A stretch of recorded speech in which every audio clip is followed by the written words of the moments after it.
আমার মালিক রহিম নামের সাইনবোর্ড লাগায়া খুঁজবে, আমার বান্দাকে জাহান্নামে দিব না, কারণ জাহান্নামের আগুন সহ্য করতে পারবে না।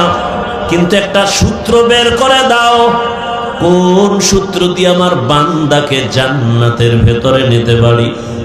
রহমতের নবীর হাদিসে পাকে একটা ঘটনা আছে, বলবো। একজন আল্লাহর বান্দার আমলনামা ওজন দেয়া হবে। ওজন দেওয়া হওয়ার পর দেখবে আমলনামার ভেতরে নেক আছে, অনেক নেক, অনেক নেক, কিন্তু এক নেকের টান, একটা নেক হলে জান্নাতে যেতে পারবে, কিন্তু ওই একটা নেক নাই। ওই একটা নেক কোথায় পাবে? আল্লাহ বলে, একটা নেক দেও, না হয় জান্নাতের ফয়সালা হবে না।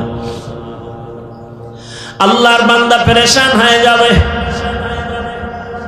দয়াময় রব্বুল আলামিন বলবেন, খুঁজো, হাসরের মাঠে দেখো একটা নেক কে তোমাকে দেয়। তোমার ছেলে, তোমার মেয়ে, তোমার স্ত্রী, তোমার মা বাবা, দেখো কার কাছে গেলে একটা নেক পাইবা। আল্লাহর বান্দা কাঁদবে, হাসরের মাঠে দৌড়াবে। হাসরের মাঠ এই জমিন হবে হাসরের ময়দান, সিরিয়ার জমিন হবে, আল্লাহর বিচারালয় এই স্টেজ হবে সিরিয়ায়। প্রথম কিবলা বাইতুল মাকদিস, ওখানে হবে আল্লাহর বিচারালয়, আদালত। আল্লাহ হাসরের ময়দানে স্টেজ কায়েম করবেন, আর সিংহাসনে আল্লাহ বসবেন। বসার পরে আল্লাহ একটা কঠিন গরম আওয়াজ দিবেন, গরম আওয়াজ। সরকার প্রধান যখন ক্ষমতার চেয়ারে বসেন, জাতির উদ্দেশ্যে একটা ভাষণ দেয়নি, চেয়ারে বসিয়ে এই ভাষণ দেয়, ও দেশের জনগণ, আপনাদের ভোটের অধিকার নিয়ে আমি চেয়ারে বসছি, তবে শুনেন, দেশটাকে সুশৃঙ্খল ভাবে পরিচালনার জন্য আমাকে ইনসাফের সাথে চালাতে হবে। সেই ক্ষেত্রে কিছু আইন আছে, আইন আপনারা মান্য করে চলতে হবে। কে আমাকে ভোট দিছেন আর দেন নাই, সবার জন্য আইন সমান। আইন লঙ্ঘন করবেন, কাউকে ছাড় দেয়া হবে না, জেলখানা রেডি, জরিমানা রেডি। আল্লাহ তাআলা হাসরের মাঠ কায়েম করে, পুরা জমিন হবে হাসরের মাঠ, সিরিয়ার জমিন হবে আল্লাহর বিচারালয়, আদালত। আল্লাহ এত গরম একটা আওয়াজ দিবেন, ওই আওয়াজে হাসরের ময়দানটা থরথর করে কেঁপে উঠে, মানুষ বেহুশ হয়ে যাবে। কঠিন হুঙ্কার দিবেন, এমন কঠিন। হাসরের মাঠে সব উলঙ্গ দাঁড়ানো হবে, নারীরাও উলঙ্গ, পুরুষেরাও উলঙ্গ, সব এক জায়গায়। আম্মা জান আয়েশা রাদিয়াল্লাহু আনহা বলেন, ও রহমতের নবী, লজ্জা লাগবে না? কেউ কারো দিকে তাকালে তো লজ্জা পাবে। রহমতের নবী চোখের পানি ছেড়ে বলেন, ও আয়েশা, হাসরের মাঠ এমন কঠিন, এমন কঠিন হবে, কেউ কারো দিকে তাকানোর হুঁশ থাকবে না। রহমতের নবী আল্লাহর পার্শ্বে থাকবেন, সিংহাসনের পার্শ্বে। আল্লাহ রাগান্বিত আওয়াজ দিবেন, গরম হয়ে গেছে, এখন আর ঠান্ডা করার কোনো উপায় নাই। হঠাৎ আমার আল্লাহ একটু কুদরতের নজর দিয়া রহমতের নবীর চেহারার দিকে যখন তাকাইবেন, আগুন যেমন মোমকে গলায় দেয়, রহমতের নবীর চেহারা মোবারকে একটু নজর দেওয়া মাত্র আমার আল্লাহর কুদরতির রাগটা পানি হয়ে যাবে। ইমামুল আউয়ালিন আল আখিরিন বহরে সদকা রহমাতাল লিল আলামিন সাইয়্যিদুল কাউনাইন খাতমুল মুরসালিন আখির আমদ বুদে ফখরুল আউয়ালিন। ভাইরা আমার, ওই আল্লাহর বান্দা পাগলের মতো ঘুরবে, একটা নেকের টান কোথায় পাবো? হাসরের মাঠ, মানুষের কান্নার আওয়াজ, সবাই পাগলের মতো করবে। কোথায় যাবে? জাহান্নামের আগুনের গরম, সূর্যের গরম, ওদিকে জমিনটা সূর্যের গরমে পুড়িয়ে তামা হয়ে যাবে, না দাঁড়ানো যায়। উপরে গরম, নিচে গরম, চতুর্দিকে শুধু আওয়াজ, জাহান্নামের চিৎকারের আওয়াজ। জাহান্নাম চিল্লাইবে আর বলবে, ও রব্বে কারীম, বেনামাজি গুলো বেনামাজি কোথায়? আমার পেটে দাও, আমার পেটে ক্ষুধা। গুনাহগার বেপরদাওয়ালারা কোথায়? আমার পেটে ক্ষুধা, তাড়াতাড়ি আমার ভেতরে দাও। আল্লাহ বলবে, একটু অপেক্ষা কর, আমি বিচারটা শেষ করে তোর বেনামাজিগুলো তোর পেটে দিতেছি, বরে খা, মজার মতো পেটের ক্ষুধা নিবারণ করবি। ও আমার যুবক বাবারা, বৃদ্ধ বাবাজি, পর্দার আড়ালের মা বোনেরা, কয়দিন এই দুনিয়ার বাহাদুরি, চোখের সামনে লাশ আর লাশ, ঘুমের ভেতরে লাশ, পানির নিচে লাশ, গাড়ির নিচে লাশ, কয়দিন করোনায় লাশ, ডেঙ্গুর লাশ, এক এক করে কত বন্ধু চলে গেল রে বাবা। ওই আল্লাহর বান্দা ঘুরবি, একটা নেক হলে আমি জান্নাতে যেতে পারি। ঘুরতে ঘুরতে সন্তানের পাবে, বাবায় বলবে, এই সন্তান, একটা নেক আমারে দে, আমি জান্নাতে যেতে পারবো। সন্তান বলবে, আমি বাবা ছাড়া দুনিয়াতে আসতে পারি নাই, তবে তুমি যে আমার বাবা, বিশ্বাস করি না। যাও, বাবা চোখের পানি ছেড়ে কাঁদবেন, ঘুরবে, কোথায় যাব? স্ত্রীর কাছে যাবে, একই জবাব। মা বাবার কাছে যাবে, একই জবাব। নিরুপায় হইয়া পাগলের মতো কাঁদবে আর ঘুরবে। হঠাৎ করে যখন মালিকের কাছে যাবে, হঠাৎ দেখে এক পার্শ্বে বুড়া কাঁদতেছে। ও ডাক দেবে, এই মেয়ে দিকে আসো। তুমি কান্দো কেন? আমি কান্দি আমার জ্বালায়, তুমি কাঁদো কেন? কয়, আমার একটা নেকের অভাব, আমার বহু নেক আছে, তবে একটা নেক হলেই পরিপূর্ণ হয়, জান্নাত পাই। তো কই গেছিল? কয়, ছেলে দেয় না, মেয়ে দেয় না, কেউ দিবে পরের কথা, পরিচয় দিতে চায় না কেউ। আমার আপন হয়ে একটা নেক দিল না। এইবার ওই বান্দা বলবে, ভাই, আমি এমন হতভাগা জাহান্নামের আসামি, আমার আমল নামায় সব গুনাহ, গুনার গুনাহ, চোখের গুনাহ, হাতের গুনাহ, জবানের গুনাহ, অন্তরের গুনাহ, নামাজ না পড়ার গুনাহ, বেপরদায় চলার গুনাহ, গান শোনার গুনাহ, গীবতের গুনাহ, মিথ্যার গুনাহ। আমার আমল নামায় গুনাহ ছাড়া কিছুই নাই। তবে আমার আমল নামায় জীবনের একটা ভালো কাজের একটা নেক আমল আছে, কিন্তু একটা নেক দিয়ে তো জান্নাত পাবো না। আমার অনেক গুনাহ বেশি, নেক একটা, এক নেক দিয়া জান্নাত আমি পাবো না। তবে আজকে এই বিপদের সময় আমি চাই আমার ভাইটাকে নেকটা দিয়া সহযোগিতা করি। ও ভাই, তুমি আমার নেকটা নিয়ে নাও। বলে, তুমি জাহান্নামে যাবে, তোমার একটা নেক দিয়ে আমারে, তোমার লাভ কি? কয়, আমার লাভ তো কিছুই না, তবে একটা তৃপ্তি,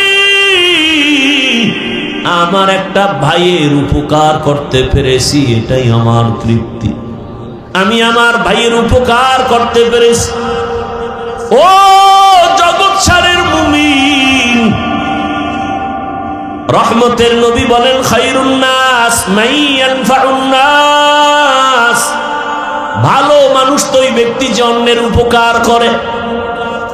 আজকে দেখো তাকায়া, যে যত ক্ষতির মধ্যে পড়ে কাছের মানুষের কারণে, আপন লোকটাই ক্ষতি করে, দূরের মানুষ তেমন করে না।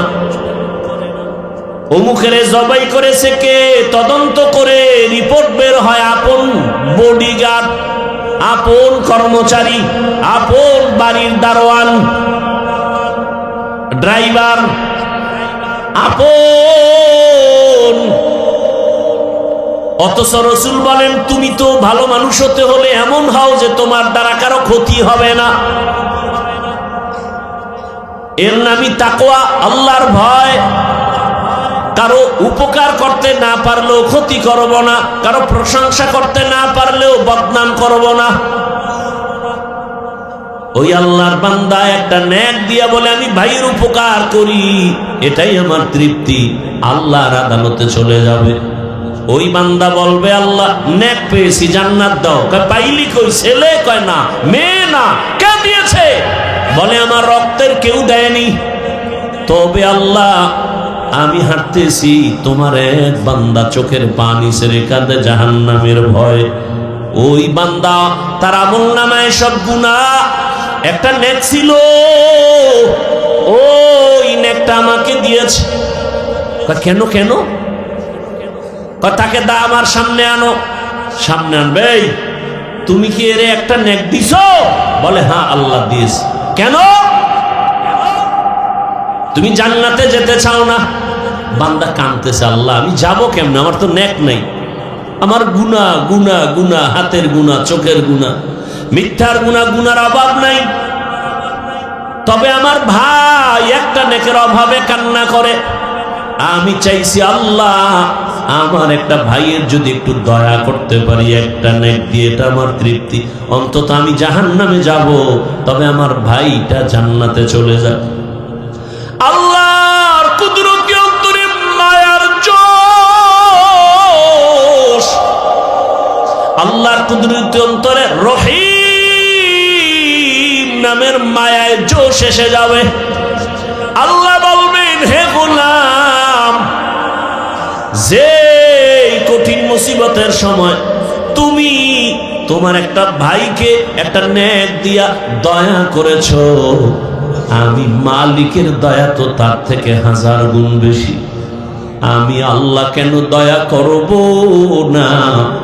আমি রহিম নামের ওসিলায় আমি তোমাকেও জান্নাত দিয়া দিলাম।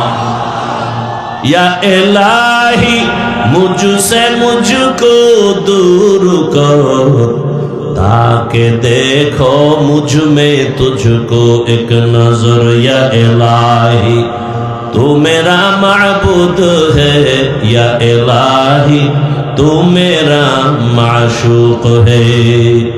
ও আমার যুবক বাবারা, বৃদ্ধ বাবাজিরা, পর্দার আড়ালের মা বোনেরা, বয়ান শুনলে হবে না, এগুলো অন্তরে ঢুকাইয়া তওবা করেন।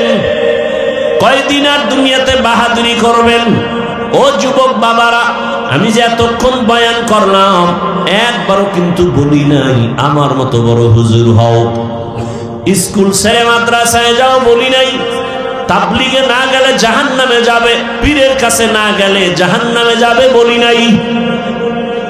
বরং আমি চাই রে যুবক, আমার দেশে মাওলানা মুফতি মুহাদ্দিসের অভাব নাই, আমার দেশে আদর্শবান ডাক্তারের অভাব, আদর্শবান ইঞ্জিনিয়ারের অভাব, আদর্শবান ওসি ডিসিএসপির বড় অভাব।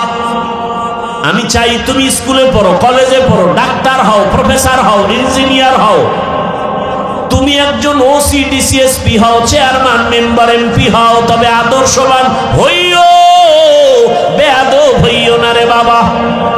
যদি বেয়াদব মার্কা ডাক্তার হও, লিখে রাখো তাসলিমা নাসরিনের পরিণাম ফলের মতো তোমারটাই হবে। বলতে পারো হাফিজ ভাই ডাক্তার হব, ইঞ্জিনিয়ার হব, তবে আদব বলা হতে হবে, বেয়াদব হব না। এ কথার ব্যাখ্যা কি? ভালো করে মনে রাখো যুবক, লিখে রাখো, 3 জায়গায় বেয়াদবি করবা না। লিখে রাখো, কসম আল্লাহর, করলেই মরার আগে তোমার ধ্বংস শুরু। কয় জায়গায়? 3 জায়গায় বেয়াদবি করবা না। 1 নাম্বার হলো মা বাবা। মা বাবার সাথে যদি বেয়াদবি করো, আর মা বাবা যদি কষ্ট পেয়ে নিঃশ্বাস ফেলে বলে আহ, তোমার ধ্বংস শুরু। দুই নাম্বার জায়গা শিক্ষক। তোমার ওস্তাদ আমার ওস্তাদ, আমার মা বাবা দোয়া করেছেন, এ কারণে বিবারিয়ার ময়দানে চেয়ারে বয়ান করি, কিন্তু বয়ানটা আমার মা বাবা শিখান নাই, আমার উস্তাদ আমারে ধরে ধরে বয়ান শিক্ষা দিয়েছেন। সুবহানাকা লা ইলমা লানা ইল্লা মা আল্লামতানা ইন্নাকা আনতাল আলিমুল হাকীম। رب اشرح لي صدري ويسر لي أمري واحلل عقدة من لساني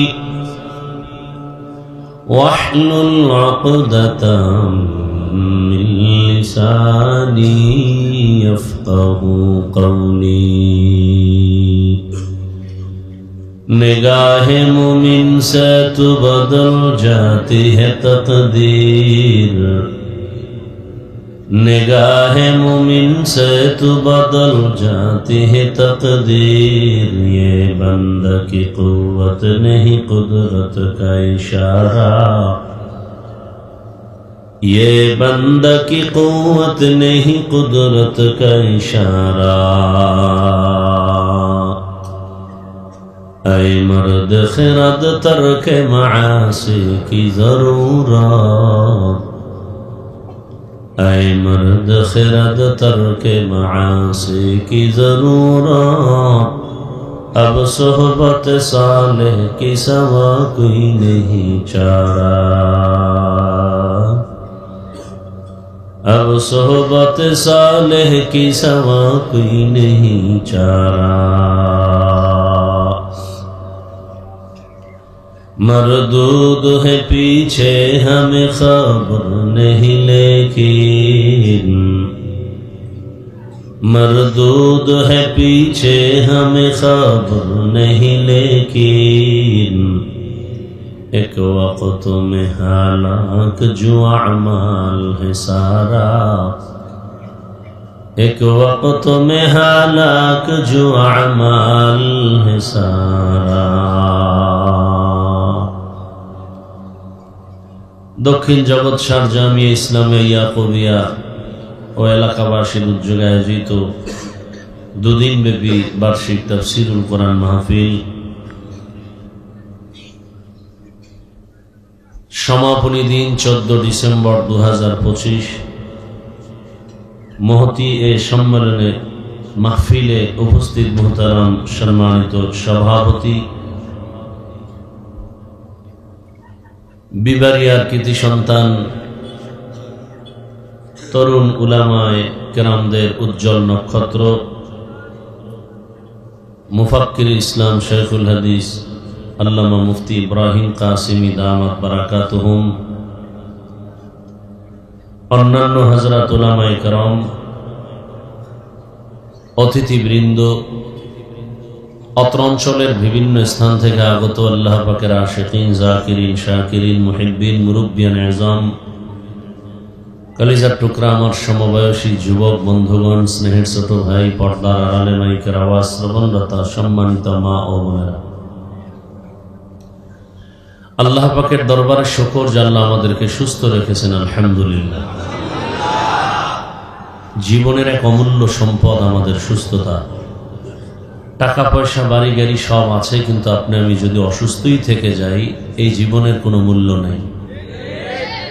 টাকা পয়সা বাড়ি গাড়ি তেমন নাই, কিন্তু আপনি আমি সুস্থ, এর থেকে সুখের জীবন আর আল্লাহ আমাদের সুস্থতাকে দাইমান কবুল করেন। এখনো যারা অসুস্থ বিছানায়, হসপিটালে, আল্লাহ তাদেরকে সুস্থতার নিয়ামত দান করেন।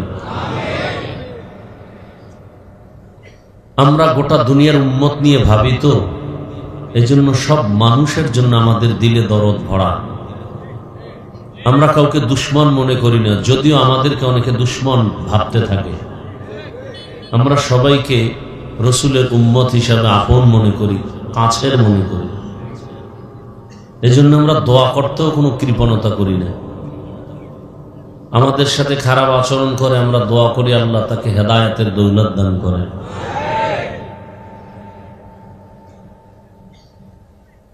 সার্বিক বিবেচনায় পরিস্থিতি তেমনটা সুন্দর না।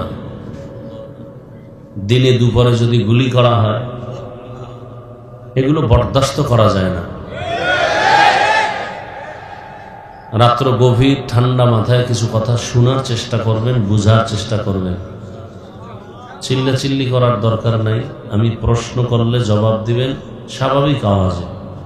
আমরা ভদ্র, ইসলাম শান্তির ধর্ম। ইসলাম আমাদেরকে আদব শিখায়, আদর্শ শিখায়। পৃথিবীর আর কোনো ধর্মে, আর কোনো তন্ত্রে মন্ত্রে মানুষকে আদর্শওয়ালা বানায় না, আদবওয়ালা বানায় না। খুব খেয়াল করি। আমরা দোয়া করি আল্লাহ সমস্ত অসুস্থ রোগীদেরকে সুস্থ করুন।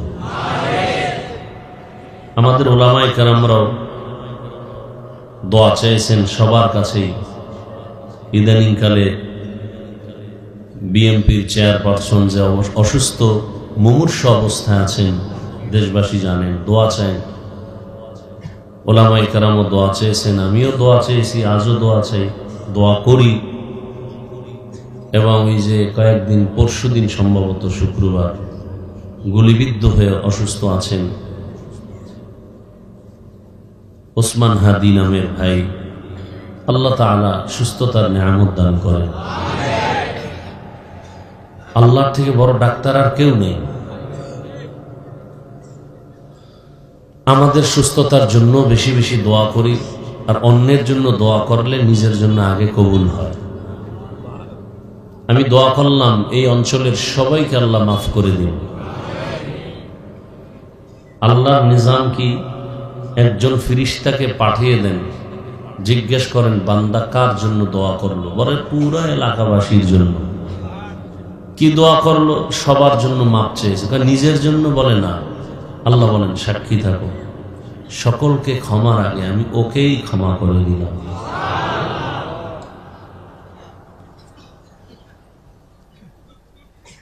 আমরা দোয়া করি সামনে আগত নির্বাচন। 13 জনে দোয়া চায়, 15 জনে দোয়া চায়, সবাই দোয়া চায়। সবাই কি বিজয় হতে পারবে? পারবে না। তা আমরা কি দোয়া করব? পক্ষ বুঝি না, বিপক্ষ বুঝি না। আমরা দোয়াটা এমন ভাবে করব যে দোয়াটা কাজে লাগে। কি দোয়া করব? আল্লাহ দেশের জন্য, জাতির খেদমতে এবং ইসলামের উপকার যার দ্বারা হবে তাকে বিজয় দান করে। এর থেকে আর ভালো দোয়া আছে? দেশের উপকার হবে, জাতির উপকার হবে, নিরাপত্তা পাবে, ইসলামের উপকার হবে, এমন ব্যক্তি বিজয় হোক। তাহলে দেশও ঠান্ডা, জাতিও ঠান্ডা। কথা ঠিক না? আল্লাহ, গতকাল এবং আজ দেশের শীর্ষস্থানীয় হাজরাত উলামায়ে কিরাম কোরআন সুন্নাহ ভিত্তিক দিক নির্দেশনামূলক আলোচনা রেখেছেন। আপনারা ধৈর্যের সাথে শ্রবণ করেছেন। উলামায়ে কেরামদের কথাগুলো সহি তরিকায় আমাদেরকে আমল করার তৌফিক দান করেন। উলামায়ে কেরামের ইজ্জতকে আল্লাহ বেশি বেশি বাড়িয়ে দেন।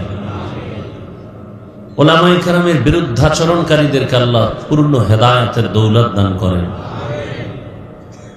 আমি আপনাদের দোয়া নিতে আসছি। গত বছর আসছিলাম, তার আগেও একবার আসছিলাম, আজও এসেছি। অসুস্থতার মধ্যেই দৌড়াচ্ছি। আল্লাহ আমাকেও সুস্থতার পূর্ণ নেয়ামত দান করেন।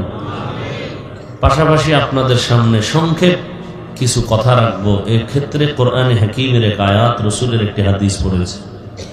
ইখলাস ও রুহানিয়াতের সমন্বয়, সহি নিয়তে, সহি তরিকায়, সহি কিছু কথা আমাকে বলার মতো, আপনাদেরকে শুনবার মতো দয়াময় রব্বুল আলামিন তৌফিক দান করুন। ইয়া আইয়ুহাল্লাযীনা আমানুত্তাকুল্লাহা ওয়া কুনু মা'আস সাদিকিন।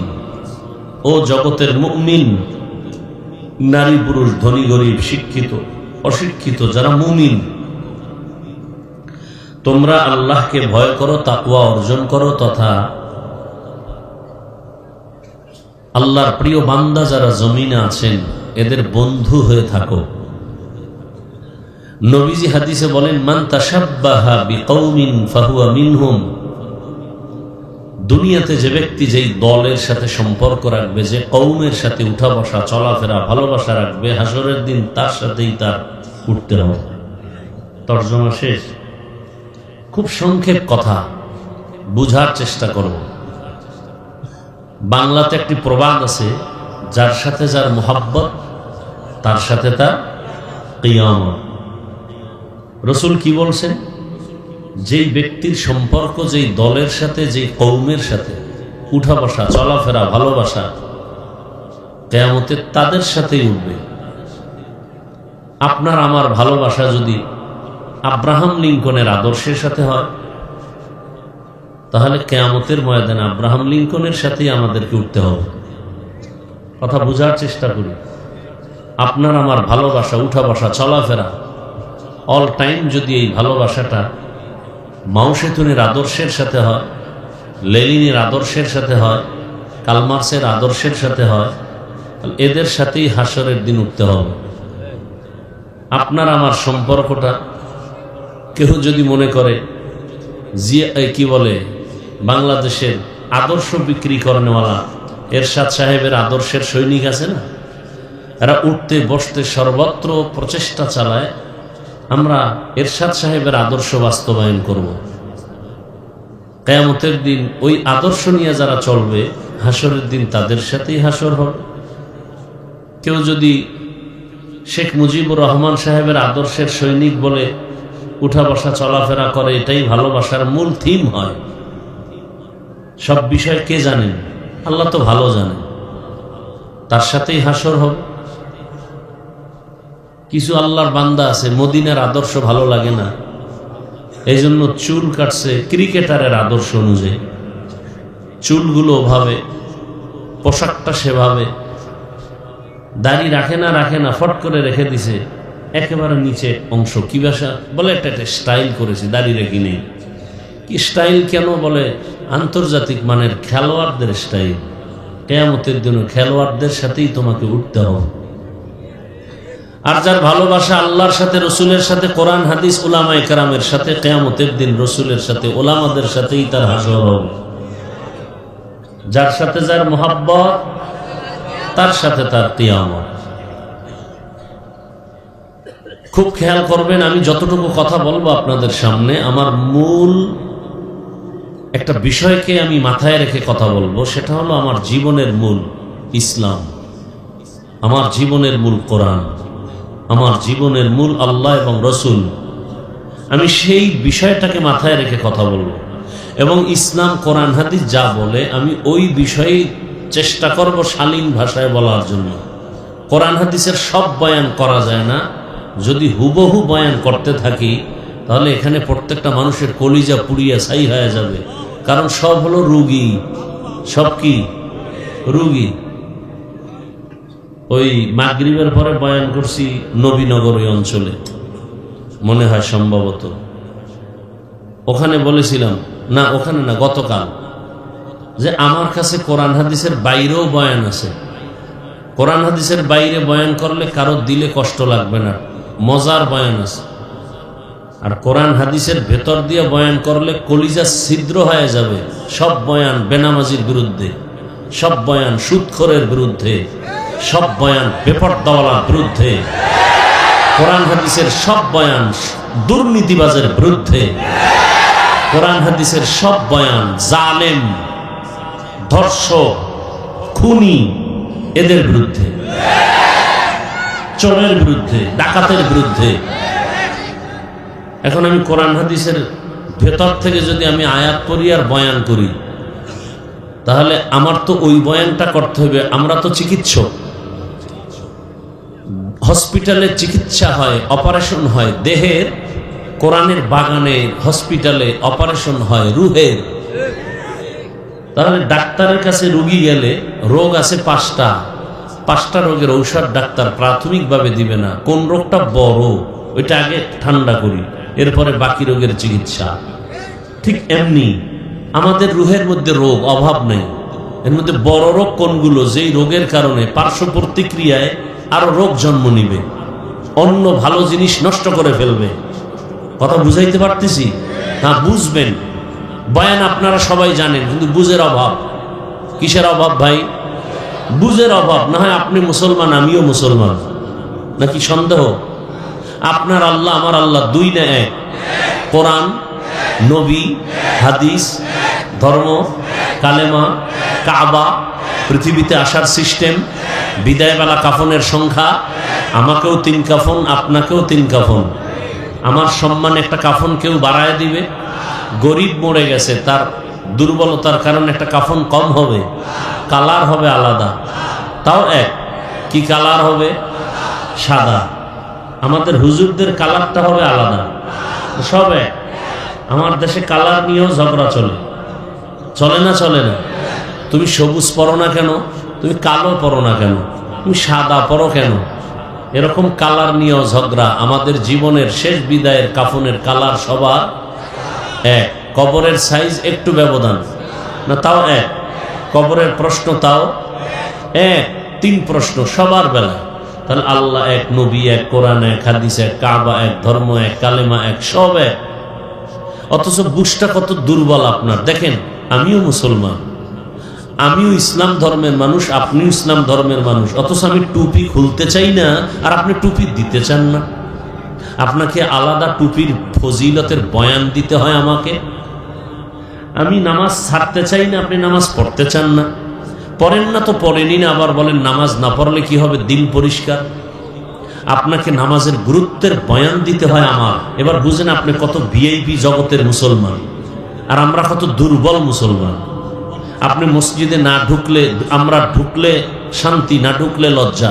আর আপনি কেমন মুসলমান? মসজিদে ঢুকতে গেলে লজ্জা।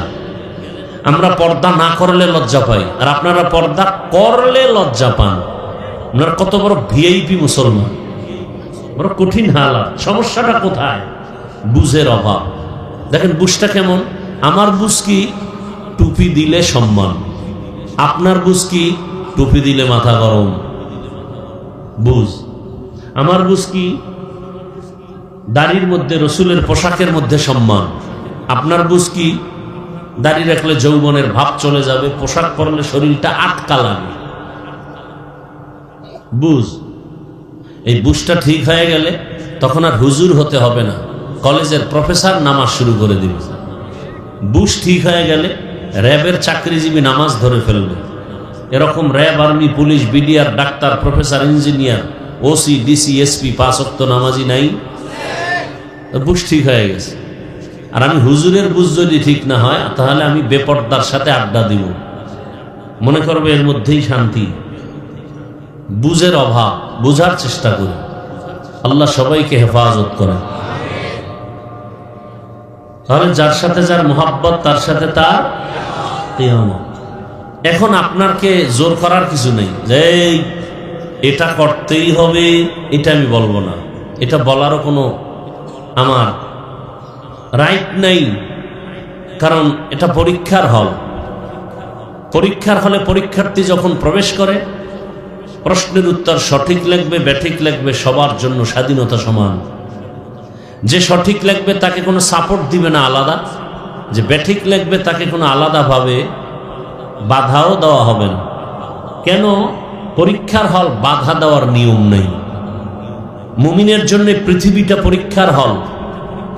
তুমি টুপি পরলেও তোমাকে নিষেধ নাই, ক্যাপ লাগাও, বাধা নাই। মন্দিরে যাও, বাধা নাই। মসজিদে যাও, নিষেধ নেই। ফলাফলের বেলায় টের পাবে তুমি জান্নাতি না জাহান্নামী। অতএব আমি আপনাকে বুঝাতে পারবো না, আপনাকে আমি জোর করে কিছু করাতে পারবো না। কেন? লা ইকরাহা ফিদ্দীন।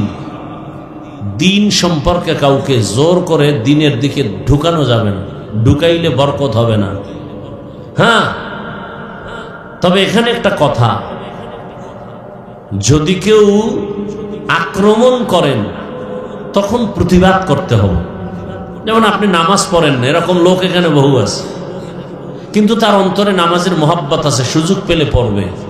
তার সাথে আমাদের কোনো দ্বন্দ্ব নেই, তাকে বুঝাবো। কতক্ষণ? মৃত্যু পর্যন্ত। যদি সে আক্রমণ করে বলে নামাজ পছন্দ করি না, তখন আর বুঝানি নাই, তখন সুযোগ পেলে জুতার বাড়ি। ব্যবধানটা বুঝেন নাই, কঠিন ব্যবধান।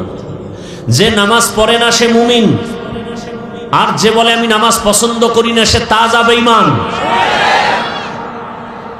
যে দাড়ি রাখে না সে মুমিন, মনে আশা আছে রাখবে, কিন্তু যে বলবে আমি পছন্দ করি না সে বেঈমান। তার সাথে কোনো আপোষ করার অনুমতি ইসলামে নাই। যে পর্দা করে না তার সাথে ঝগড়া করার অনুমতি নাই, সে মুমিন। কিন্তু যে বলবে আমি পছন্দ করি না, সে বেঈমান, তার সাথে আর কোনো আপোষ করার সুযোগ নেই। ব্যবধানটা বুঝাতে পারছি?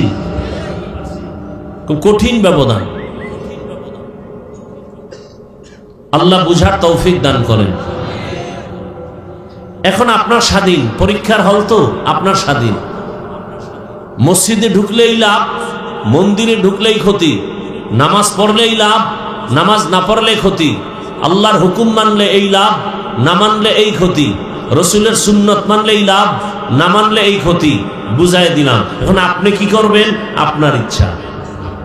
এখানে জোর করা যাবে না, যেহেতু পরীক্ষার হল, বাধাও দেওয়া যাবে না। বুঝানোর দায়িত্ব বুঝাচ্ছি, পায়ে ধরে ধরে বুঝাইতেছি। আজকে আপনাদের পেছনে যেই পরিমাণ গাধার মতো কষ্ট করি, আমি একা না, সব আলেম চামড়া খুলে জুতা বানায় দিল, আলেমের ঋণ শোধ হবে না। আপনার তো এটা পছন্দ লাগে না। বুঝার চেষ্টা করেন, বাংলার জমিন থেকে শিক্ষা নেন।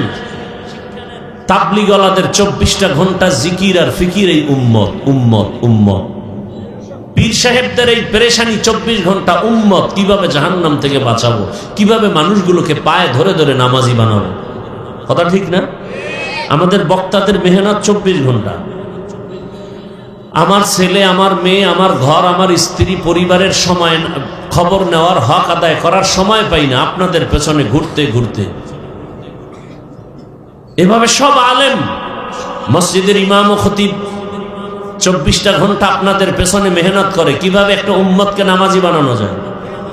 মাদ্রাসার শিক্ষকরা, আলেমরা আপনাদের সন্তানদের নিয়ে ফিকির, কিভাবে একটা সন্তানকে দ্বীনের উপরে মজবুত করে গড়ে উঠানো যায়। এর ঋণ কি আদায় করবেন?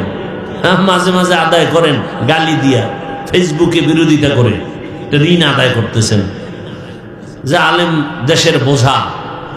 আরে ভাই, বরযাত্রীর মূল ব্যক্তি না থাকলে ওই কাফেলার কোনো মূল্য নেই। বেড়াইতে গেলে ভাত পাবে না, জুতার বাড়ি পাবে। এ জমিনে যদি কোরআনের আওয়াজ না থাকে, আল্লাহর দ্বীন না থাকে, উলামায়ে কেরামের জবানে কোরআনের আওয়াজ না থাকে, এ জমিন আর জমিন থাকবে না। ভূমিকম্প হালকা দিছে, একটা দিলে পুরো পৃথিবী ধ্বংস হয়ে যাবে। ঘুমের থেকে উঠে দেখবেন 50 গজ মাটির তলে শুয়ে আছে। কিসের বাহাদুরি করেন? 100 তলা বিল্ডিংকে ধ্বংস করতে 1 সেকেন্ড লাগে। ভূমিকম্প আসছে, বিল্ডিং থেকে দৌড়াইয়া বাইরে যায়। বাসার কি সব! ছেলে থুয়ে গেছে, কই ছেলে খবর নাই। বউ একদিকে দৌড়ায়, স্বামী আর একদিকে দৌড়ায়। ছেলের খবর নাই, মেয়ের খবর নাই, ওরনার খবর নাই। আরে তুমি বিল্ডিং থেকে বাহিরে যাও, জমিন যদি ধসে যায় কি হয় না? জমিন যদি ডেবে যায় মাটির তলে, নিচে যায়, তা তুমি বিল্ডিং থেকে বাহির হয়ে বাঁচবা কি করে? বরং ওখানে বসে আল্লাহকে তওবা করো আর গুনাহ মাফ চাও। কই, ভূমিকম্প হওয়ার পরে কি মসজিদে মুসল্লি বাড়ছে? তা অপেক্ষা করো, আরো গজব আসবে। সেই ঘুষ করতে এখনো ঘুষ খায়, সুদ করতে এখনো সুদ খায়, তওবা তো করলো না। এই জাতিকে আর কোন গজব দিলে সোজা হবে? আল্লাহ হেদায়েত দান করুন। কি আপনাদের ধারণা কি তাল মিলাবেন না? আমার কথাগুলো বুঝার চেষ্টা করবেন এবং বুঝে শুনে জবাব দিবেন। আমি কোরআন হাদিসের ভেতর থেকে বলবো না বাহির থেকে বলবো? ভেতর থেকে বলবো। সহ্য করতে পারবেন? বুঝেন কিন্তু কোরআন হাদিসে যা আছে আমি টু দি পিওর ওই স্কেলে বলবো, একটা কথা বাহির থেকে বলবো না। যদি মনে হয় বলে ফেলেছি, ভুলে ধরায় দিবেন। আমি এখন কানে ধরে তওবা করে নেব সবার সামনে। কিন্তু আমার সব কথার মূল কি? কোরআন, হাদিস, ইসলাম। এটা আমার মূল। ইসলাম ঠিক, সব ঠিক। ইসলাম ঠিক নেই, কিচ্ছু ঠিক নেই। ইসলামকে চিনেন না, জানেন যে একটা ইসলাম আছে, চিনেন না ইসলাম কি। যদি চিনতেন, আমি যেমন টুপির জন্য পাগল, আমি যেমন রসুলের আদর্শের জন্য আশেক পাগল, আপনিও পাগল হয়ে যেতেন। না, রসুলের সুন্নত ছেড়ে দেয়া যায় না। আপনি বুঝেন না ইসলাম যে কত সুন্দর একটা ধর্ম, আপনি বুঝেন না, জানেন না পৃথিবীতে একটাই মাত্র ধর্ম মানুষের কল্যাণের, চূড়ান্ত কল্যাণ, যেখানে অকল্যাণ বলতে কিচ্ছু নাই, একটাই মাত্র ধর্ম ইসলাম। পৃথিবীতে এমন এক ধর্ম ইসলাম, এর মতো সহজ, সুন্দর, শালীন ধর্ম আর পৃথিবীতে দ্বিতীয়টা নাই। খোদার কসম, আমার কথা অবিশ্বাস করলে কবিরা গুনাহ হবে।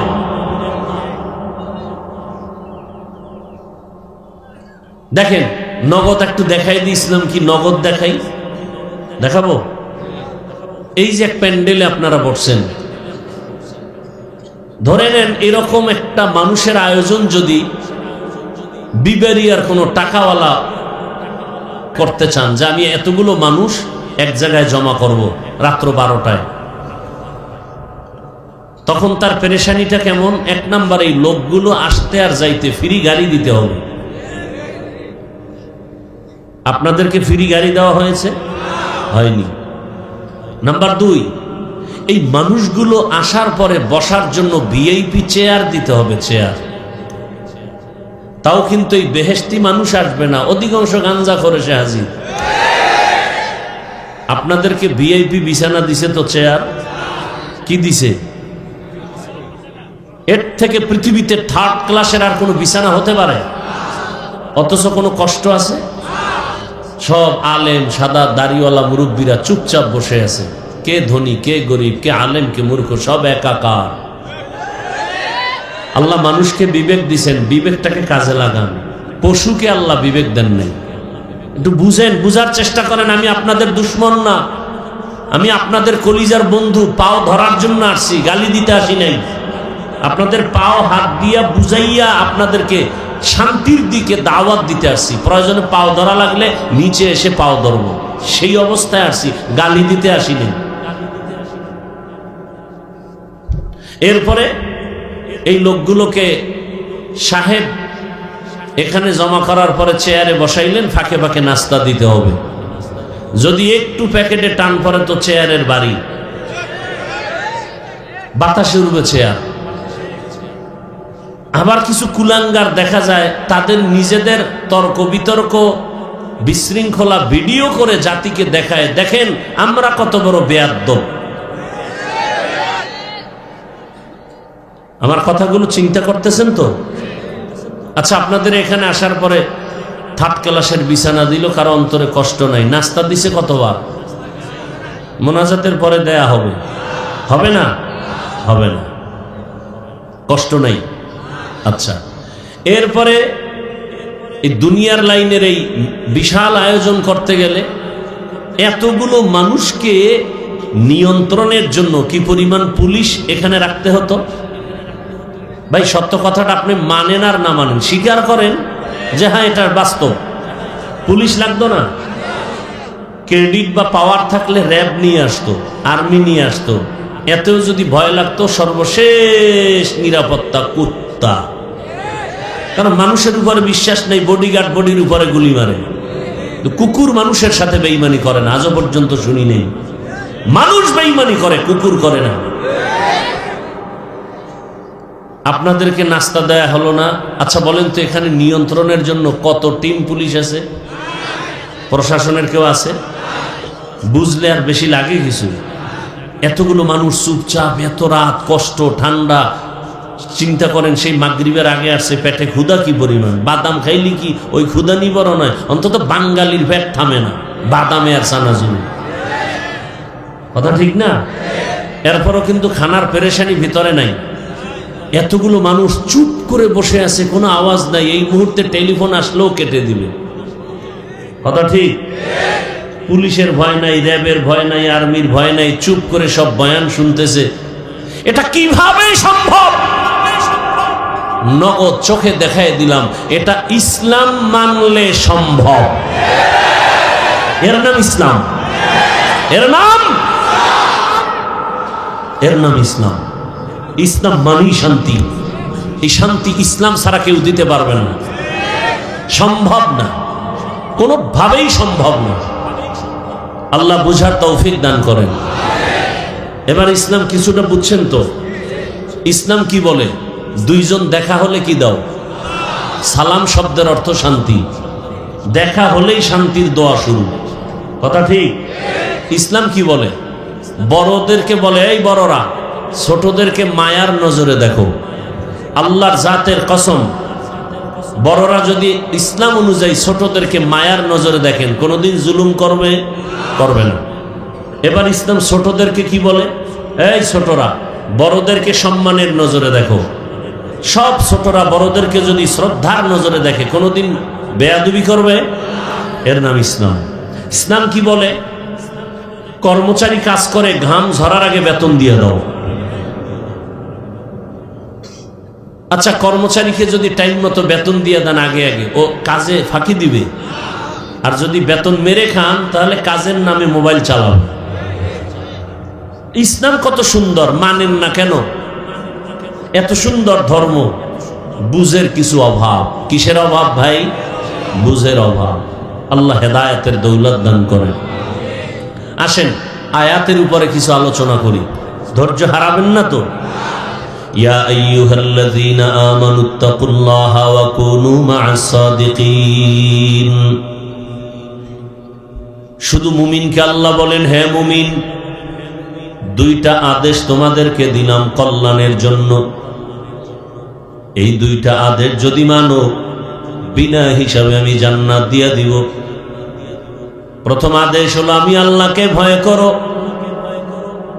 দ্বিতীয় আদেশ হলো জমিনের মধ্যে কিছু ভালো মানুষ আছে, সত্যবাদী, আল্লাহর প্রিয় গোলাম, এদের বন্ধু হয়ে থাকো। তাহলে তুমি দুনিয়াতেও মুকুটহীন বাদশা হবে, আখেরাতে তুমি বিনা হিসাবে জান্নাতে যাবে। মুমিনকে দুইটা আদেশ দিলেন, কোনো বেঈমানকে দেন নাই কেন? এর সংক্ষেপ জবাব হলো জান্নাত শুধু মুমিন পাবে, কোনো বেঈমান এক সেকেন্ডের জন্য জান্নাত পাবে না। জান্নাত কারা পাবে? শুধু মুমিন। আর মুমিনরাও যে পাবে, কত ফিডা খাওয়ার পর, বহু ফিডা কপালে আছে। দলিল, রহমতের নবী বলেন, আমি আশঙ্কিত, আমি ভয় ভীত। আমার আগে একদল উম্মত ছিল বড় চালাক, এদের বংশে, এদের গোষ্ঠীর মধ্যে অনেক নবী রাসূল আল্লাহ পাঠিয়েছেন।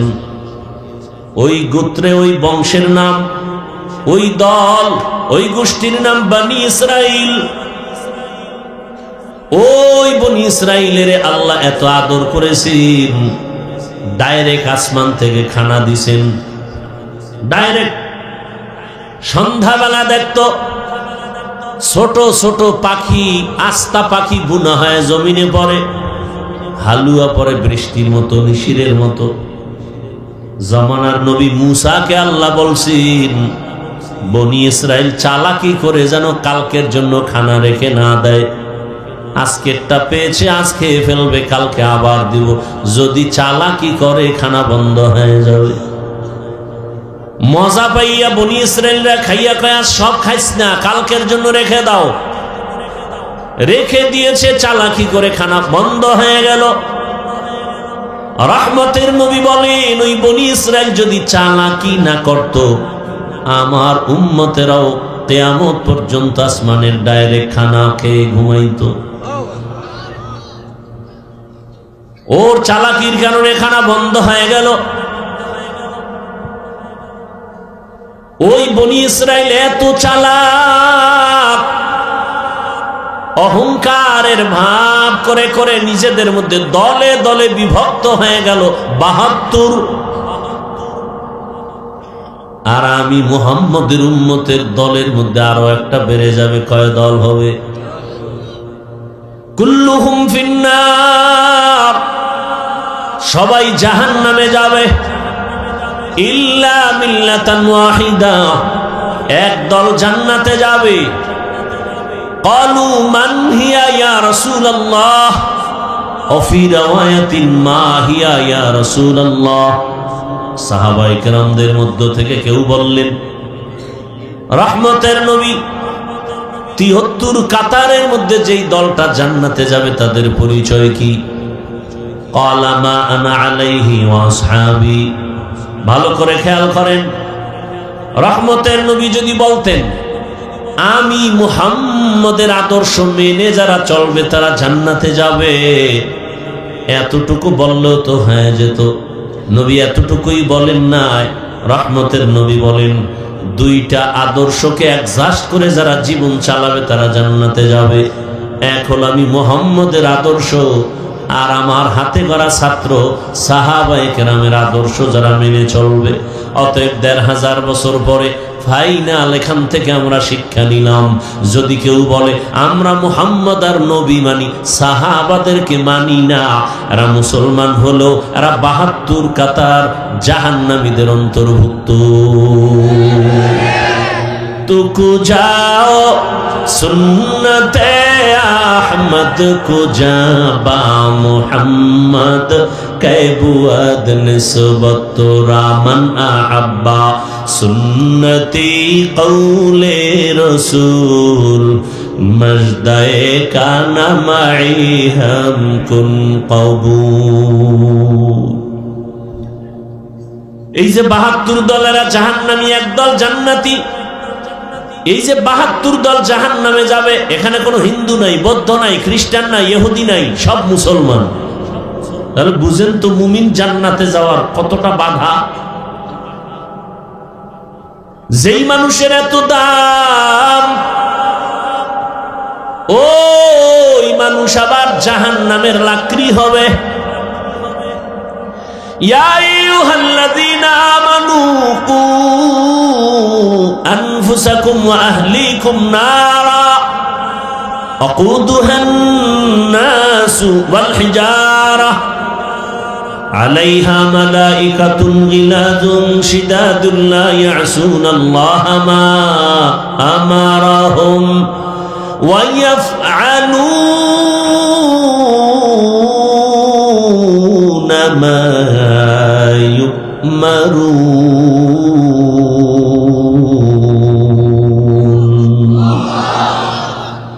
আল্লাহ বলেন হে মুমিন জাহান্নাম থেকে নিজেকে বাঁচাও, এরপরের দায়িত্ব আহালকে বাঁচাও। আমি একা জাহান্নাম থেকে বাঁচলেই দায়িত্ব শেষ হবে না, আমার উপরে দায়িত্ব আমার আহাল।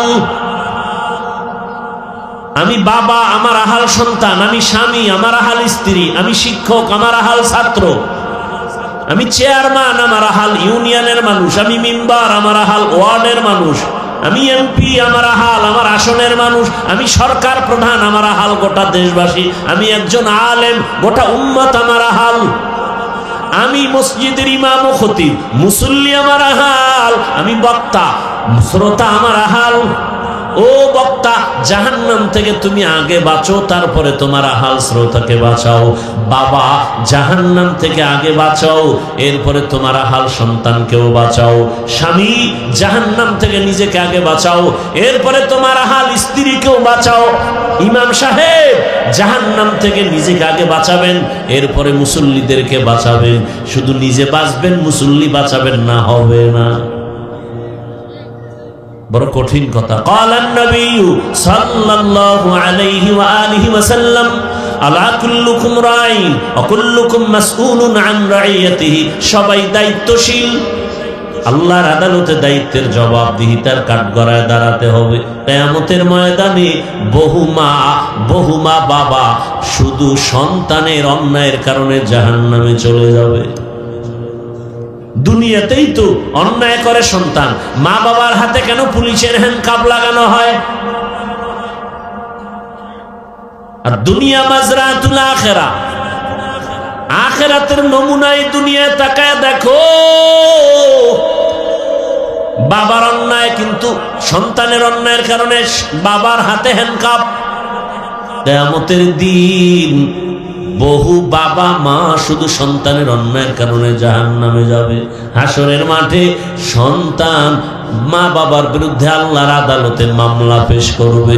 রব্বানা ইন্না আতা'না সাদাতানা ওয়া কুবারানা ফাআদাল্লুনাস সাবিলা রব্বানা আতিহিম দিফাইন রব্বানা আতিহিম ضعفين من العذاب والعنهم لعنا كبيرا। সূরা আহজাব 67 নম্বর আয়াত। মা বাবার বিরুদ্ধে সন্তান মামলা দায়ের করবে, আল্লাহ বলবে এই ছেলে নামাজ পড়ছো না, রোজা রাখছো না, জিকির করছো না, তেলাওয়াত করছো না, কেন? বলবে ও দয়ার মালিক, সব আমার মা বাবার দুর্বলতা। আমার মা বাবা কোনোদিন আমাকে নামাজের দাওয়াত দেয় নাই, রোজার দাওয়াত দেয় নাই, জিকিরের দাওয়াত দেয় নাই, কোরআন শিখায় নাই। অথচ কত ডিসি দেখছি টেবিলে বসে বসে কোরআন তেলাওয়াত করে। ডিসি সাহেব ডিসির চাকরি পেয়ে কি কোরআন শিখা শুরু করেছেন? কয় না। আব্বা আম্মা সেই ছোটবেলা মক্তবে পাঠাইছেন আর ওখানে গিয়ে কোরআন শিখে ফেলেছি।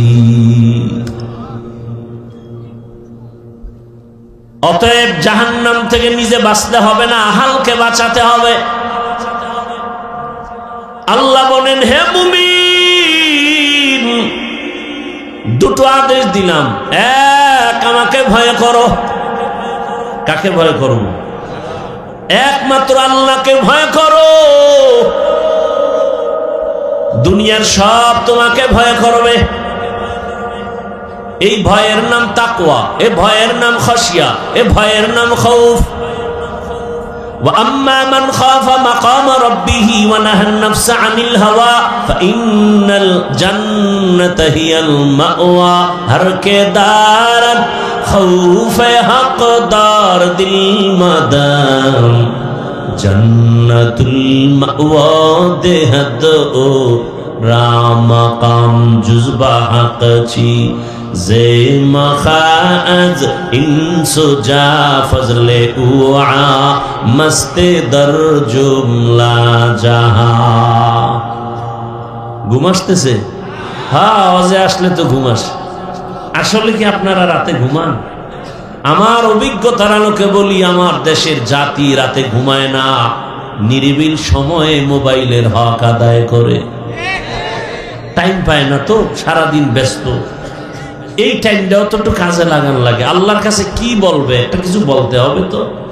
হাসরের ময়দানে যদি আল্লাহ জিগায় কি করছো? আল্লাহ মাইয়ার হক, পোলার হক, স্ত্রীর হক আদায় করতে পারিনি, মা বাবার হক আদায় করতে পারিনি, অন্তত একটা হক আদায় করে আসছি।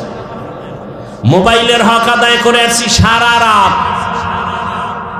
কখন রাত 4টা বেজেছে খবর রাখতে পারি নাই, কখন আজান হয়েছে জানতে পারি নাই। মোবাইলের হকের আদায়ের ধাক্কায় এতটা ব্যস্ত যে কানের মধ্যে মোবাইলের তার ঢুকাইয়া সারা রাত ব্যস্ত। বাহিরে কি তুফান হয়েছে জানি নাই। সারাটা রাত জেনা করেছি, চোখের জেনা, হাতের জেনা, জবানের জেনা, অন্তরের জেনা। এরে আমার কলিজার যুবক, ঘুমের মধ্যে যদি আজরাইল এসে দেখে তোর কানের ভেতরে গানের তার লাগানো, আজরাইল বলবে তুই রেডি হ, পরে আসবো। কি ঘুমের মধ্যে আজরাইল আসবে না, তাই তো? হ্যাঁ, মরণ থেকে যতই পালাও মরণ তোমায় নিবে ঘিরে। যদিও সুদূর আকাশ পানে লুকাও সেথায় লাগিয়ে সিঁড়ি। নদী পথে নৌকা চালাও ও মাঝি ভাই, বেলা ডোবার আগে আমি উপার উঠতে চাই। ডুবে গেলে বেলা রে আর উঠে না, ভেঙ্গে গেলে মেলা রে আর জমে না। ওগো নবীর উম্মতেরা, হয়ে আজি দিশাহারা। কোরআন হাদিসের চলো যখন যাহা চায় মনে, নবী বিনে কে তরাবে পুলসিরাত মিজানে। নবী বিনে কে তরাবে পুলসিরাত মিজানে। উম্মতের কান্ডারি নবী কাঁদছেন উম্মতের লাগি, এখনো কাঁদেন নবীজি শুয়ে মদিনার পানে। নবী বিনে কে তারাবে ও সিরাত মিজানে, নবী বিনে কে তারাবে ও সিরাত মিজানে। খারাপ লাগতেছে? জীবনে তো কত রাত ঘুম নষ্ট করলা শুধু গুনাহ করে, গুনাহ, গল্প, আড্ডা। কথা ঠিক নেই? আজ রাতের একটু সময় যদি ব্যয় করো নেক আমলের মাধ্যমে, হাসরের ময়দানে ভিডিও দেখবা জগৎ সারের মাঠে তুমি রাত্র 1টায় বসে আছো, আমার মালিক রহিম নামের সাইনবোর্ড লাগায়া খুঁজবি আমার বান্দাকে জাহান্নামে দিব না, কারণ জাহান্নামের আগুন সহ্য করতে পারবে না। কিন্তু একটা সূত্র বের করে দাও, কোন সূত্র দিয়ে আমার বান্দাকে জান্নাতের ভেতরে নিতে পারি। রহমতের নবীর হাদিসে পাকে একটা ঘটনা আছে, বলবো। রহমতের নবী বলেন, একজন আল্লাহর বান্দার আমলনামা ওজন দেয়া হবে। ওজন দেওয়া হওয়ার পর দেখবে আমলনামার ভেতরে নেক আছে, অনেক নেক, অনেক নেক, কিন্তু এক নেকের টান, একটা নেক হলে জান্নাতে যেতে পারবে, কিন্তু ওই একটা নেক নাই। ওই একটা নেক কোথায় পাবে? আল্লাহ বলে, একটা নেক দেও, না হয় জান্নাতের ফয়সালা হবে না। আল্লাহর বান্দা পেরেশান হয়ে যাবে। দয়াময় রব্বুল আলামিন বলবেন, খুঁজো হাসরের মাঠে, দেখো একটা নেক কে তোমাকে দেয়। তোমার ছেলে, তোমার মেয়ে, তোমার স্ত্রী, তোমার মা বাবা, দেখো কার কাছে গেলে একটা নেক পাইবা। আল্লাহর বান্দা কাঁদবে, হাসরের মাঠে দৌড়াবে। হাসরের মাঠ এই জমিন হবে হাসরের ময়দান, সিরিয়ার জমিন হবে, আল্লাহর বিচারালয় এই স্টেজ হবে সিরিয়ায়। প্রথম কিবলা বাইতুল মাকদিস, ওখানে হবে আল্লাহর বিচারালয়, আদালত। আল্লাহ হাসরের ময়দানে স্টেজ কায়েম করবেন, আর সিংহাসনে আল্লাহ বসবেন। বসার পরে আল্লাহ একটা কঠিন গরম আওয়াজ দিবেন, গরম আওয়াজ। সরকার প্রধান যখন ক্ষমতার চেয়ারে বসেন, জাতির উদ্দেশ্যে একটা ভাষণ দেয়নি, চেয়ারে বসিয়ে এই ভাষণ দেয়, ও দেশের জনগণ, আপনাদের ভোটের অধিকার নিয়ে আমি চেয়ারে বসছি, তবে শুনেন, দেশটাকে সুশৃঙ্খল ভাবে পরিচালনার জন্য আমাকে ইনসাফের সাথে চালাতে হবে।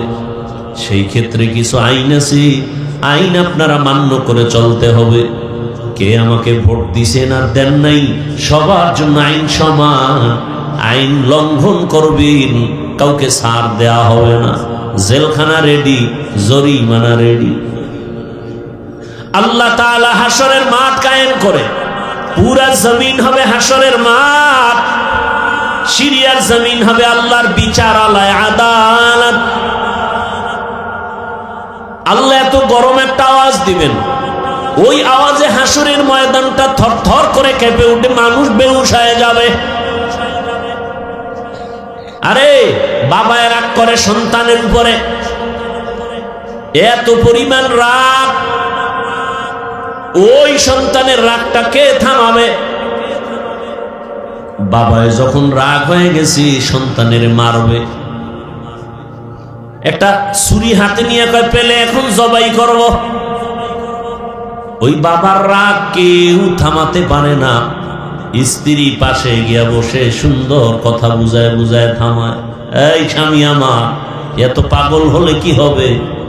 এই মুহূর্তে তুমি রাগ করেছো, সন্তানটার উপরে যদি একটা অ্যাক্সিডেন্ট করেই ফেলো, তুমি তো আবার কান্না করবা। থামো, তাহলে স্বামী রাগ হলে সন্তানের উপরে মা এসে থামায়, কথা ঠিক নেই? আল্লাহ যদি রাগ করে থামাবে কে? কঠিন হুঙ্কার দিবেন, এমন কঠিন। হাসরের মাঠে সব উলঙ্গ দাঁড়ানো হবে, নারীরাও উলঙ্গ, পুরুষেরাও উলঙ্গ, সব এক জায়গায়। আম্মা জান আয়েশা রাদিয়াল্লাহু আনহা বলেন, ও রহমতের নবী, লজ্জা লাগবে না? কেউ কারো দিকে তাকালে তো লজ্জা পাবে। রহমতের নবী চোখের পানি ছেড়ে বলেন, ও আয়েশা, হাসরের মাঠ এমন কঠিন, এমন কঠিন হবে, কেউ কারো দিকে তাকানোর হুঁশ থাকবে না। কেমন কঠিন হবে যে কেউ কারো দিকে তাকানোর হুঁশ থাকবে না। আল্লাহ যদি রাগ করেন তো কে থামাবে, কে নরম করবে? আমার আল্লাহকে তো কেউ নাই। আল্লাহ কয়, ওয়ামা আরসালনাকা ইল্লা রাহমাতাল লিল আলামিন।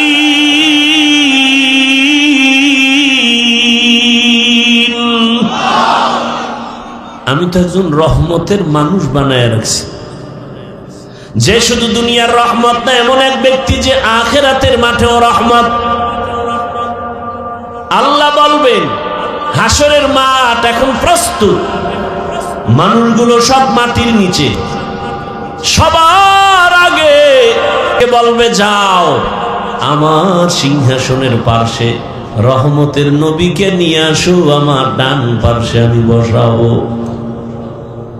জমিন সমান, মক্কা কই, মদিনা কই, গম্বুজ কই, মিনারা কই, কিচ্ছু নাই, সমান পুরা দুনিয়া।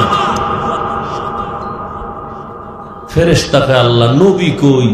এই বরাবর হাঁটো, হাঁটতে থাকো, হাঁটতে থাকো, হাঁটতে থাকো, যেখানে আমার রহমতের নবী রওজা মুবারকে হাজির, ওই জায়গায় গিয়া দেখবা একটা নূরের আলো মাটির উপরে দেখা যায়। আমার সালাম দিবা, রসুল দাঁড়ায় যাবেন, আমার কাছে নিয়ে আসবা, এবার আনবেন রহমতের নবীকে, আমার রবের পার্শ্বে সিংহাসনে বসাবেন।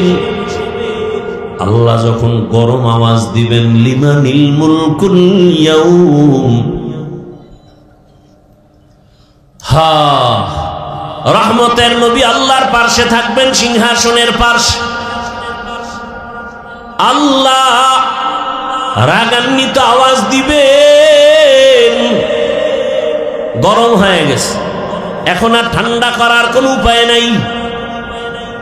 হঠাৎ আমার আল্লাহ একটু কুদরতের নজর দিয়া রহমতের নবীর চেহারার দিকে যখন তাকাইবেন, আগুন যেমন মোমকে গলায় দেয়, রহমতের নবীর চেহারা মোবারকে একটু নজর দেওয়া মাত্র আমার আল্লাহর কুদরতির রাগটা পানি হয়ে যাবে। ইমামুল আউয়ালিন আল আখিরিন, বাহরে সদকা রাহমাতান লিল আলামিন, সাইয়্যিদুল কাউনাইন খাতমুল মুরসালিন, আখির আমদ বুদে ফখরুল আউয়ালিন। ভাইরা আমার, ওই আল্লাহর বান্দা পাগলের মতো ঘুরবে, একটা নেকের টান কোথায় পাবো? হাসরের মাঠ, মানুষের কান্নার আওয়াজ, সবাই পাগলের মতো করবে, কোথায় যাবে? জাহান্নামের আগুনের গরম, সূর্যের গরম, ওদিকে জমিনটা সূর্যের গরমে পুড়িয়ে তামা হয়ে যাবে, না দাঁড়ানো যায়, উপরে গরম, নিচে গরম, চতুর্দিকে শুধু আওয়াজ, জাহান্নামের চিৎকারের আওয়াজ। জাহান্নাম চিল্লাইবে আর বলবে, ও রব্বে কারীম, বেনামাজি গুলো কই?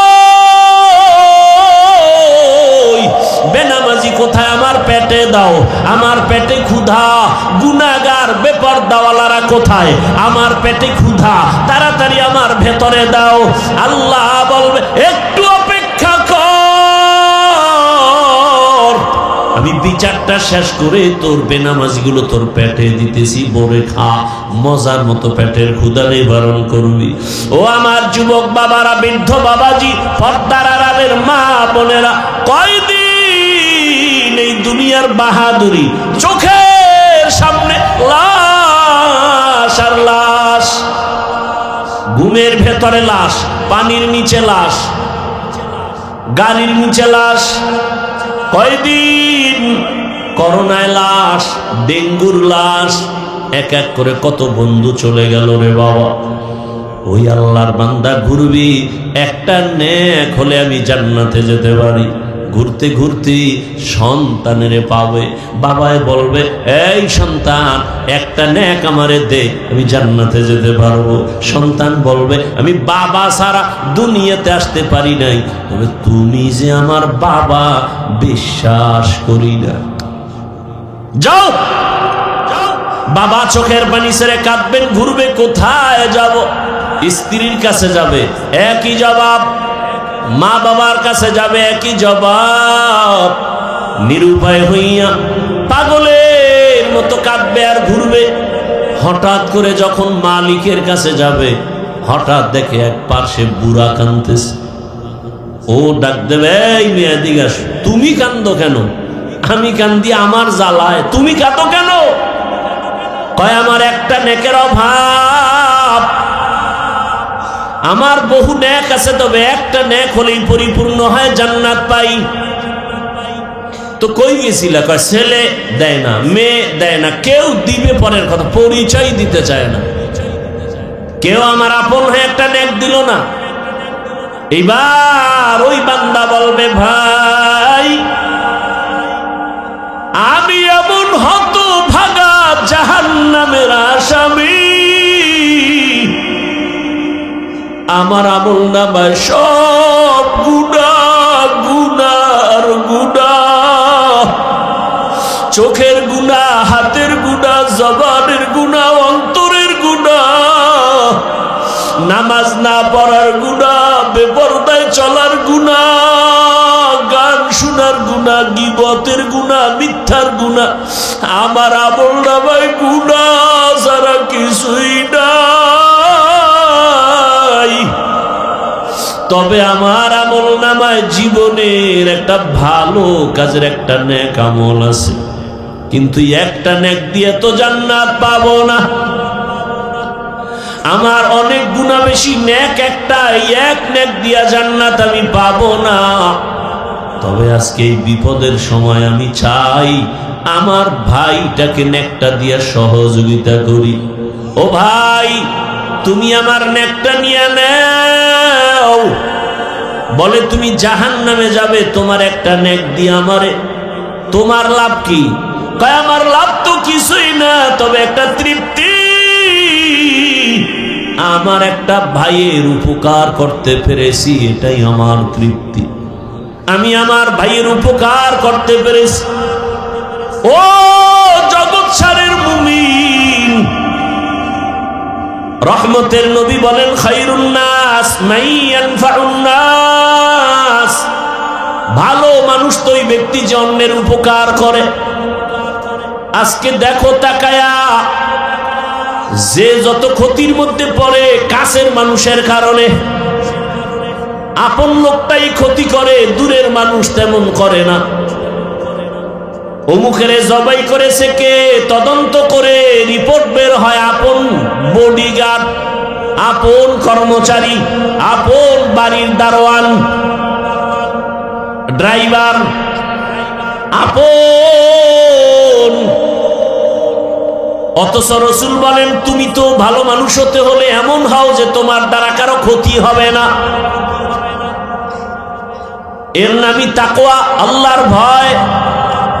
কারো উপকার করতে না পারলেও ক্ষতি করব না, কারো প্রশংসা করতে না পারলেও বদনাম করব না। ওই আল্লাহর বান্দা একটা নেক দিয়া বলে আমি ভাইয়ের উপকার করি, এটাই আমার তৃপ্তি। আল্লাহর আদালতে চলে যাবে। ওই বান্দা বলবে, আল্লাহ নেক পেয়েছি, জান্নাত দাও। কয় পাইলি কই? ছেলে? কয় না। মেয়ে? না। কে দিয়েছে? বলে আমার রক্তের কেউ দেয়নি। তবে আল্লাহ আমি হাঁটতেছি, তোমার এক বান্দা চোখের পানি ছেড়ে কাঁদে জাহান্নামের ভয়। ওই বান্দা তার আমলনামায় সব গুনাহ, একটা নেক ছিল, ওই নেকটা আমাকে দিয়েছে। কেন? কেন? তাকে দা আমার সামনে আনো। সামনে আনবে। তুমি কি এর একটা নেক দিছো? বলে হ্যাঁ আল্লাহ দিয়েছে। কেন? তুমি জান্নাতে যেতে চাও না? বান্দা কাঁদতেছে, আল্লাহ আমি যাব কেমনে? আমার তো নেক নাই, আমার গুনাহ গুনাহ গুনাহ, হাতের গুনাহ, চোখের গুনাহ, মিথ্যার গুনাহ, গুনার অভাব নাই। তবে আমার ভাই একটা নেকের অভাবে কান্না করে। আমি চাইছি আল্লাহ আমার একটা ভাইয়ের যদি একটু দয়া করতে পারি একটা নেক দিয়ে, এটা আমার তৃপ্তি। অন্তত আমি জাহান্নামে যাব, তবে আমার ভাইটা জান্নাতে চলে যাবে। আল্লাহর কুদরতি অন্তরে মায়ার জোশ, আল্লাহর কুদরতি অন্তরে রহিম নামের মায়ায় জোশ এসে যাবে। আল্লাহ বলবেন, হে গোলাম, যে কঠিন মুসিবতের সময় তুমি তোমার একটা ভাইকে একটা নেক দিয়া দয়া করেছো, আমি মালিকের দয়া তো তার থেকে 1000 গুণ বেশি। আমি আল্লাহ কেন দয়া করব না? আমি রহিম নামের ওসিলায় আমি তোমাকেও জান্নাত দিয়া দিলাম। या इलाही मुझसे मुझको दूर कर, ताकि देखो मुझ में तुझको एक नजर। या इलाही तू मेरा माबूद है, या इलाही तू मेरा माशूक है। ও আমার যুবক বাবারা, বৃদ্ধ বাবাজিরা, পর্দার আড়ালের মা বোনেরা, বয়ান শুনলে হবে না, এগুলো অন্তরে ঢুকাইয়া তওবা করেন। কয়দিন আর দুনিয়াতে বাহাদুরি করবেন? ও যুবক বাবারা, আমি যে এতক্ষণ বয়ান করলাম একবারও কিন্তু বলি নাই আমার মতো বড় হুজুর হও, স্কুল ছেড়ে মাদ্রাসায় যাও বলি নাই, তাবলিগে না গেলে জাহান্নামে যাবে, পীরের কাছে না গেলে জাহান্নামে যাবে বলি নাই। বরং আমি চাই রে যুবক, আমার দেশে মাওলানা মুফতি মুহাদ্দিসের অভাব নাই, আমার দেশে আদর্শবান ডাক্তারের অভাব, আদর্শবান ইঞ্জিনিয়ারের অভাব, আদর্শবান ওসি ডিসিএসপির বড় অভাব। আমি চাই তুমি স্কুলে পড়ো, কলেজে পড়ো, ডাক্তার হও, প্রফেসর হও, ইঞ্জিনিয়ার হও, তুমি একজন ওসি ডিসিএসপি হও, চেয়ারম্যান মেম্বার এমপি হও, তবে আদর্শবান হইও, বেয়াদব হইও না রে বাবা। যদি বেয়াদব মার্কা ডাক্তার হও, লিখে রাখো তাসনিমা নাসরিনের পরিণাম ফলের মতো তোমারটাই হবে। বলতে পারো হাফিজ ভাই ডাক্তার হব, ইঞ্জিনিয়ার হব, তবে আদব বলা হতে হবে, বেয়াদব হব না। এ কথার ব্যাখ্যা কি? ভালো করে মনে রাখো যুবক, লিখে রাখো, 3 জায়গায় বেয়াদবি করবা না। লিখে রাখো, কসম আল্লাহর, করলেই মরার আগে তোমার ধ্বংস শুরু। কয় জায়গায়? 3 জায়গায় বেয়াদবি করবা না। 1 নাম্বার হলো মা বাবা। মা বাবার সাথে যদি বেয়াদবি করো, আর মা বাবা যদি কষ্ট পেয়ে নিঃশ্বাস ফেলে বলে আহ, তোমার ধ্বংস শুরু। 2 নাম্বার জায়গা শিক্ষক। তোমার ওস্তাদ আমার ওস্তাদ, আমার মা বাবা দোয়া করেছেন, এ কারণে বিবারিয়ার ময়দানে চেয়ারে বয়ান করি, কিন্তু বয়ানটা আমার মা বাবা শিখান নাই, আমার ওস্তাদ আমারে ধরে ধরে বয়ান শিক্ষা দিয়েছেন। অতএব ওস্তাদের বয়ান অবদান কম না, ওই শিক্ষকের কষ্ট দিবে না, বেয়াদবি করবা না। যদি বেয়াদবি করো, শিক্ষক যদি কষ্ট পেয়ে নিঃশ্বাস পেলে ধ্বংস শুরু হয়ে যাবে। 3 নাম্বার জায়গা উলামায়ে কেরাম, মুরব্বী, এদের সাথে যদি বেয়াদবি করো, নিঃশ্বাস পেলে তোমার ধ্বংস শুরু হয়ে যাবে। রাস্তায় চলি, মাঝে মাঝে কত ল্যাংটা পাগল দেখি, ইংলিশে কথা বলে, আরবিতে কথা বলে। বিষয়টা কি? ভালো ছাত্র ছিল, বেয়াদবি করে বর্দোয়ার কারণে ধ্বংস হয়ে গেছি। অনুরোধ করে বলছি, রে বাবা, তুমি ডাক্তার হও, আদর্শবান ইঞ্জিনিয়ার হও, আদর্শবান একজন প্রফেসর হও। তোমার আচরণে কোনোদিন যেন মা বাবা কষ্ট না পায়, শিক্ষক যেন কষ্ট না পায়, ওলামায়ে কেরাম কষ্ট না পায়। বরং মা বাবার দোয়া নিয়া, শিক্ষকের দোয়া নিয়া, ওলামায়ে কেরামের দোয়া পরামর্শ নিয়া, নবীজির আদর্শ মেনে চলো। তুমি ভাবতো সেটা কেমনে পারি, কেমনে করি? নগদ উদাহরণ, নগদ। তোমার মতো যুবক জীবনে মাদ্রাসায় পড়ে নাই, আলিফ বা তাও শিখে নাই, স্কুলে পড়ে, কলেজে পড়ে, সত্য কথার সাক্ষী দাও, 5 ওয়াক্ত নামাজি নাই। তাহলে ফাইনাল কথা, তুমি পারো না কেন? তোমার কপালে কার জানি বরদোয়া লেগেই গেল। তোমার মতো যুবক রাস্তায় গাড়ি চালায়, নামাজ পড়ে, বলো তুমি কেন পারো না? তোমার মতো যুবক বাবা র্যাব, আর্মি, পুলিশ, বিডিআরের চাকরি করে, 5 ওয়াক্ত নামাজ পড়ে, তুমি কেন পারো না? ও ব্যবসায়ী বাবারা, আপনার মতো কত ব্যবসায়ীরা নামাজ পড়ে ব্যবসা করে, বলেন আপনি কেন পারেন না? ও চাকুরিজীবী বাবারা, আপনার মতো কত চাকুরিজীবী ও সিডিসিএসপির কাজ করে, নামাজ ছাড়ে না। আরে সেদিন এক জায়গায় গিয়া শুনলাম, টিওনো প্রতিদিন ফজরের নামাজ এলাকায় ঘুরে ঘুরে এক এক মসজিদে পড়ে, টিওনো। তার মানে কি? যে ফজর পরে অন্য মসজিদে গিয়া গিয়া প্রতিদিন, তাহলে সে কত আগে উঠে, তার মানে সে তাহাজ্জুদও পড়ে। আমার জানা মতে কত দলিল চাও? ডিসি সাহেব ডিসির চাকরি করে, এসপির চাকরি করে, র্যাবের চাকরি করে, আমার জানা মতে 1 টাকাও হারাম খায় না, একক তো নামাজ বাদ দেয় না। বলো তোমার কপালে কার বরদোয়া লাগছে? বলো, তুমি পারো না কেন? ও তোমার মনে একটু আশা, মনে একটু আশা পূরণ করো না। মনে আশা যাক যে পার্কে গেলে কি জানি মজা। ওই যুবকেরই বলবো, আশা তো তুমি পূরণ করছো, এবার তুমি তওবা করো। মনে আশা যাক যে সারা রাত মোবাইল চালাবা, কি জানি মজা, চালাইছো না, এবার ফিরো। মনে আশা আছে তুমি নামাজ পড়বা না, মনের শখে নামাজ পড়ো নাই, এখন ফিরে যাও।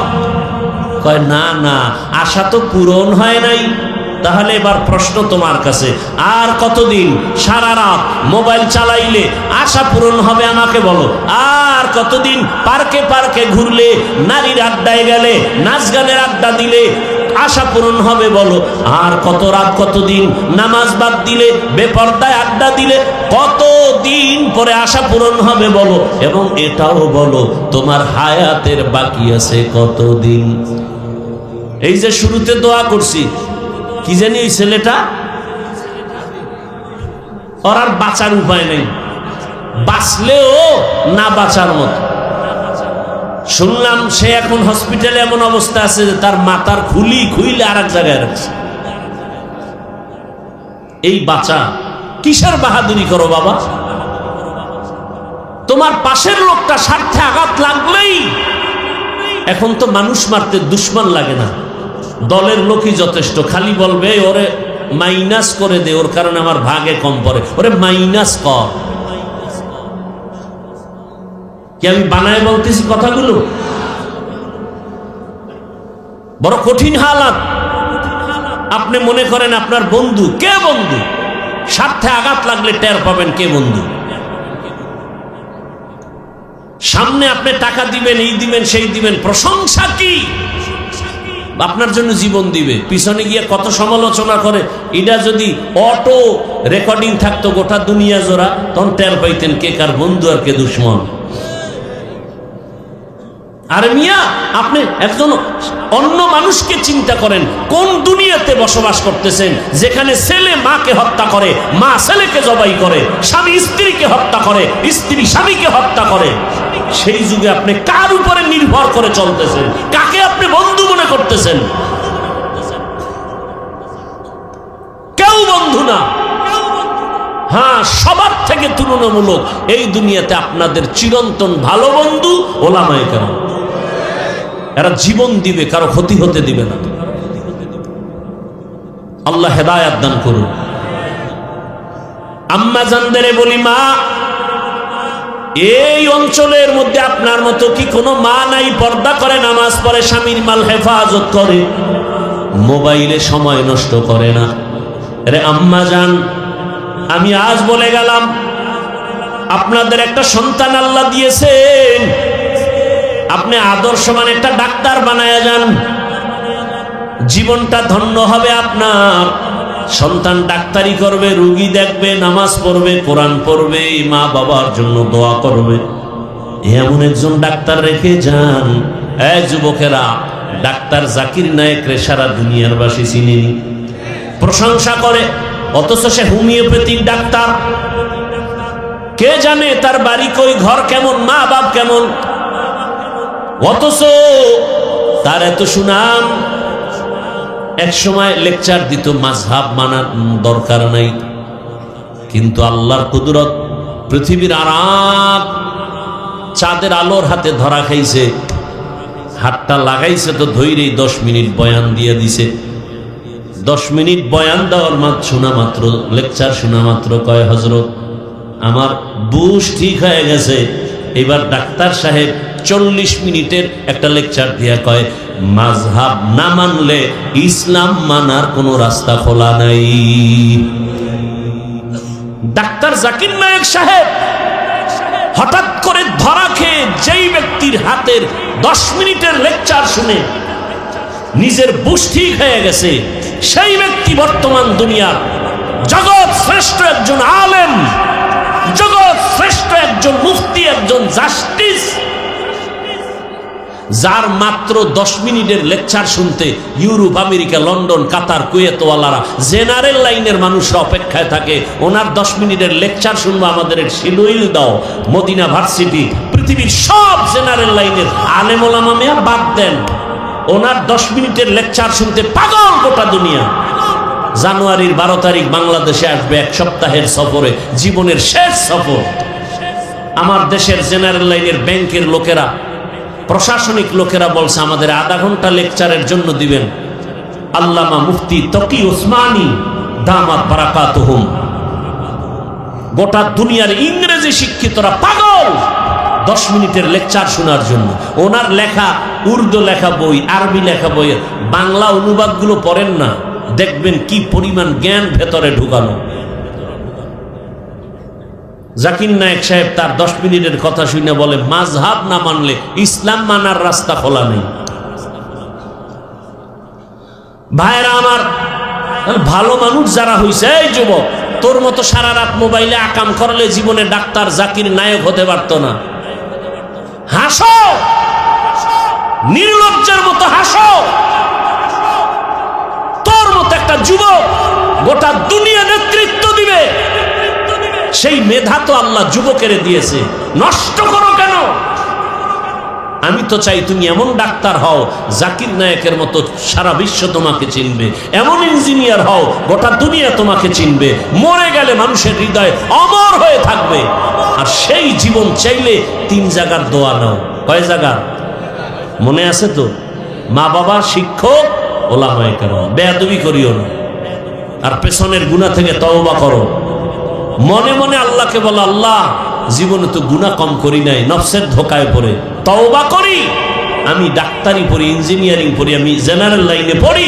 ঢাকা কলেজে গিয়া দেখো না কত যুবক কলেজে পড়ে, বড় পাগড়ি মাথায়, বড় দাড়ি, বড় জামা পরে যায় কলেজে, ঢাকা কলেজে।